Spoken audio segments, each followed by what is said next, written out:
بسم اللہ الرحمن الرحیم۔ السلام علیکم۔ جنازے کو جلدی لے جانے کا حکم۔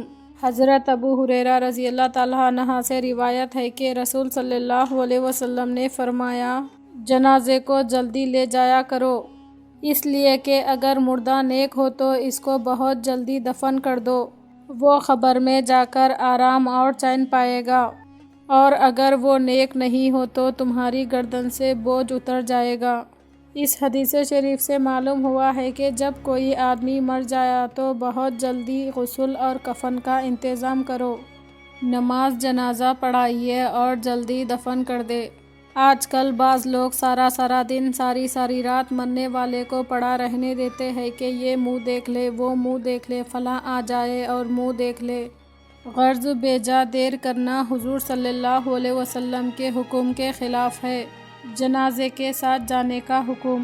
حضرت انس رضی اللہ تعالیٰ عنہ سے روایت ہے کہ رسول صلی اللہ علیہ وسلم نے فرمایا کہ جو شخص جنازے پر آیا یہاں تک کہ اس پر نماز پڑھی تو 1 قرات بھر ثواب ملے گا، اور جو اس کے دفن ہونے تک موجود رہا تو اس کو 2 قرات کے برابر ثواب ملے گا۔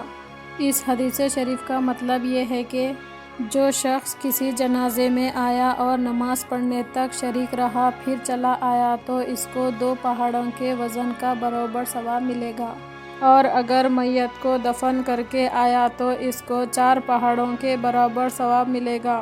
حضور صلی اللہ علیہ وسلم سے دریافت کیا گیا کہ یا رسول اللہ، قرات کتنا ہوتا ہے؟ آپ نے فرمایا کہ 2 پہاڑوں کے برابر ہوتا ہے۔ دیکھو بھائیوں، جنازے کی شرکت کا کتنا بڑا ثواب ہے، مگر شریک ہو کر حق ہی نہ پائے بلکہ ضرورت ہو تو میت کے غسل اور کفن اور دوسرے کاموں کا انتظام کر دینا چاہیے۔ شرکت کرنے سے میت کی اور میت کے لوگوں کی مدد اور خدمت بھی ہو جائے گی اور ثواب عظیم بھی پاؤ گے۔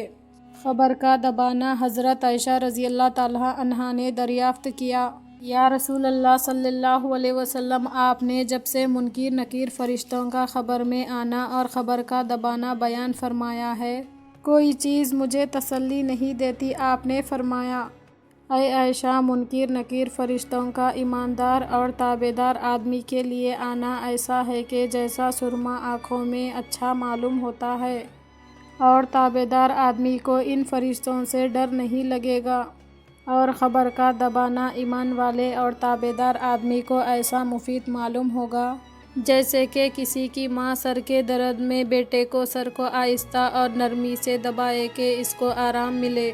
لیکن یہاں مہربانی مصیبت تو ان لوگوں کے لیے ہے جو خدا کے حکموں کو نہیں مانتے اور نافرمانی کرتے ہیں۔ ایسے لوگ قبروں میں اس طرح دبائے جائیں گے جیسے کہ انڈے پر پتھر رکھ کر دبایا جاتا ہے اور اس کا چورا ہو جائے، اور قبر جنت کے باغوں میں سے ایک باغ ہے، ایماندار اور تابعدار بندوں کے لیے اور نافرمان بندوں کے لیے دوزخ کے گڑھوں میں سے ایک گڑھا ہے۔ اے انسان، آنکھ کھول، اپنے ایمان کو مضبوط کر اور اللہ رسول کی تابعداری کر کے مرنے کے بعد قبر میں آرام پائے گا۔ اگر آپ کو یہ ویڈیو پسند آیا تو لائک کیجئے، شیئر کیجئے، چینل کو سبسکرائب کیجئے۔ اگلے ویڈیو میں پھر ملیں گے۔ اللہ حافظ۔